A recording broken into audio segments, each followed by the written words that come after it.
All right, so we're looking at the opening of the Ramayana. Now, remember one of the things that Joseph Campbell says about the hero's journey is that you can have help to cross the threshold. So first off, let's say what crossing the threshold is. Whoop. That is going into the forest. But you have aid sometimes. And think about who we've mentioned so far. This is what Joseph Campbell calls supernatural aid, which can mean anybody who helps you get across the threshold. And let's see. We basically have Sita. She's promised to get across the threshold. We have some help from Bharata. And we also have the brothers. So Rama's two other brothers also agree to go on the journey with him. Basically, it seems in this story like the only one who wants Bharata to be on the throne, who doesn't like Rama, is Bharata's mother. So there you have it. But yeah, Rama gets a lot of aid when he's going into the forest.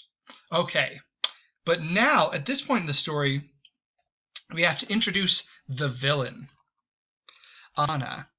Ravana is an interesting and complicated dude. Sometimes he's depicted much as this monster who's ready to be destroyed. And very often he has the features of Hindu gods and monsters, lots of arms and things like that. But sometimes Ravana is also depicted as sort of a handsome king and a good leader. It's just that he's on the wrong side and he is greedy. So he's the king of a place called Lhasa, or sorry, of Lanka, which may be Sri Lanka. So there may be a historical connection to the island south of India here. Pardon me. Thank you. So Ravana is the villain. And what happens at this point? Well, Rama, this is going to be confusing, but Rama and Sita have been in the forest for a little while. They've been doing fine. I think they've been at this monastery, which sort of hints at the monastery connection there. But then Ravana sends his monsters to go kidnap Sita. He wants her for himself. And the monsters are known as Rakshasa. Ravana is also one of the Rakshasa. These are sometimes translated as titans or just monsters in general. They also have some connection to ideas like werewolves. Rakshasa are people who can turn into monsters. Their true form are these sort of hungry monsters. Sometimes they're depicted as ogres or giants as well. So then we have Sita getting kidnapped by Ravana and the Rakshasa.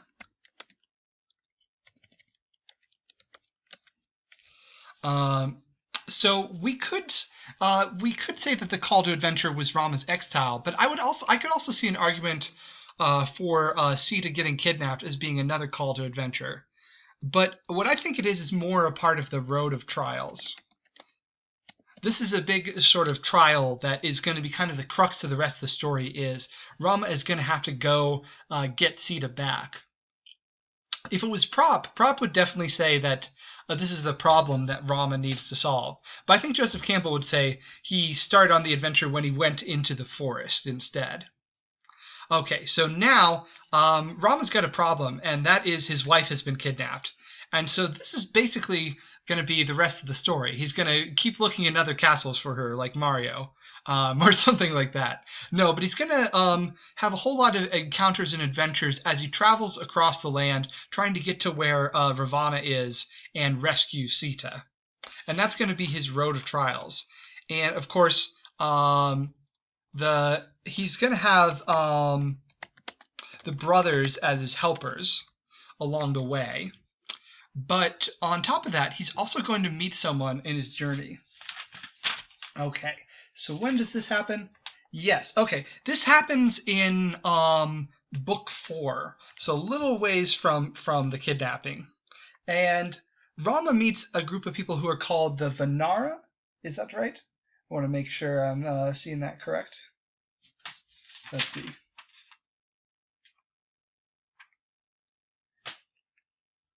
I think so.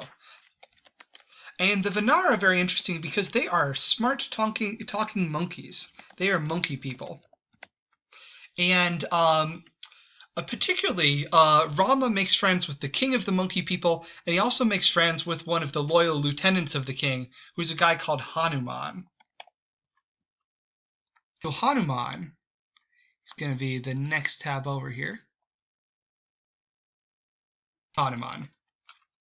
So Hanuman, as you can see, he's a monkey. Sometimes he's kind of depicted as somewhere between monkey and human, though. It's sort of unclear to what extent the Vanara are full-on monkey people or just monkeys. They may not have even originally been monkey people at all. One theory is that it originally referred to the people down south who were a different race than the people up north who were telling the story. And so this was a story about an alliance between them. But over time, the story morphed into them being monkey people, maybe based on a mishearing of their names. That's one theory. Or maybe they're just monkey people. It's hard to say. But Hanuman is an incredibly important symbol in human culture. In Hindu culture, because he is a symbol of loyalty. Because not only does he become Rama's friend, he becomes his right-hand man, his right-hand monkey. He becomes incredibly loyal to Rama, in part because he basically kind of worships Rama as a god. So for Hindus who want to have a symbol of loyalty to a god, Hanuman is an incredibly powerful figure. You are loyal to your god, you're devoted to the god. Hanuman is a symbol of devotion. So we absolutely have to put him in the category of helpers as well. Helpers / mentors, I guess, is what Campbell would say. Mentors being kind of the wise old men. Not a whole lot of that here in terms of wise old man. Instead, we have loyal allies, which seems to be more, the way Rama is as a king. He needs people who are loyal to him, like Hanuman. So Hanuman instantly becomes Rama's best friend and loyal follower. And the Monkey King helps as well, but not as much as Hanuman does. Hanuman sticks with Rama. It's kind of interesting, actually, that Hanuman is such a symbol of loyalty to the gods and devotion to the gods. He's kind of a god himself. He's a god of devotion. So you pray to Hanuman to make you better at praying to the other gods, which is kind of cool. So that's Hanuman for you, and he becomes really helpful. He helps solve a lot of problems along Rama's road to trials. Eventually, Rama has to do some things first. He has to help out the king of the monkey people and help him defeat his evil brother and things like that, get them on his side more. And then he has a loyal army of monkeys who are very helpful to him, so that's nice. Hanuman is so helpful, though. Hanuman can shapeshift, and he can turn into the wind and fly around. He's got all these magical powers, this monkey guy. So Hanuman uses his magical powers. And eventually where we get to is Hanuman flies as the wind to spy on Ravana's fortress and see how Sita's doing. And you could argue that this might be the abyss for Rama. When Rama fears Sita has been destroyed, has been killed / seduced. Because Rama's big fear is that his wife is going to be seduced by the evil Rakshasa monster guy. Now, granted, when Hanuman spies on them, Hanuman finds out that no, she hasn't. All the ogres and monsters are trying to get her to marry Ravana and be loyal to him. But unfortunately, she has not done that yet. She is strong. She is holding out. And like in the Odyssey, we see this whole thing about the women's virtue and women's excellence being not sleeping with men and not being seduced by men, which is, the classic sort of sexist thing here. But that's the way the values are in this story at the time of its writing. But Rama fears either that Sita has been killed or that she has been seduced. And Hanuman brings him back good news in the form of neither of those things have happened yet, but he also found out that Ravana has given a year. If Sita does not sleep with him within a year, he's just going to straight up kill her. So there's a time limit. So maybe that's what puts Rama in the abyss. This is the dark night of the soul. It's go time. He has to get Sita out of there or die trying. Basically, he's not going to die trying. He's perfect, but we can pretend that we have a little bit of suspense here. But that's his big fear, and so it's when he's in the darkest place, I think. Okay, so the revelation. What form should his revelation take place? Well, he rescues Sita. Look at all the typos I'm making. So he does manage to rescue Sita and defeat Ravana. So there's a lot of different things you could interpret from this. For instance, you could say maybe you could say that him defeating Ravana might be sort of atonement with the father. If we want to see Ravana as like a monster father figure, it's a little weak. But basically, any sort of story where there's a big ogre to defeat, you can definitely view that as a version of a father, because a father can appear in these stories as kind of a monster.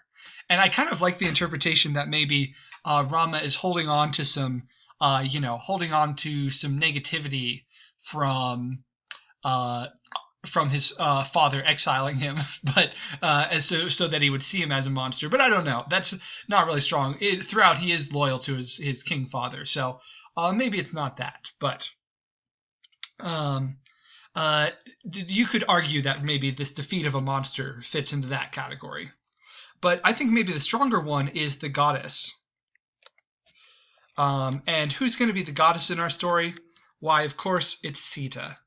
Now, of course, Sita is said to be an incarnation of a goddess, just as Rama is said to be an incarnation of Vishnu. Specifically, Sita is an incarnation of Lakshmi, the goddess of good fortune, and who is said to be Vishnu's sense. Let's pull Sita up here.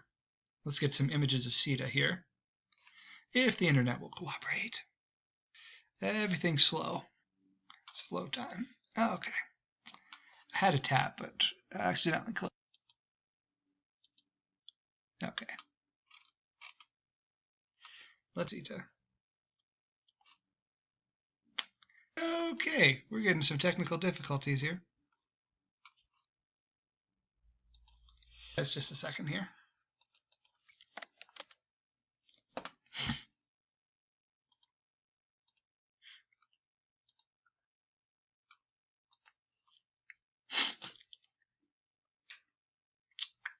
Okay, you know what? Let's stop for the most controversial topic, is Rama Sita. Let's talk about that in the next.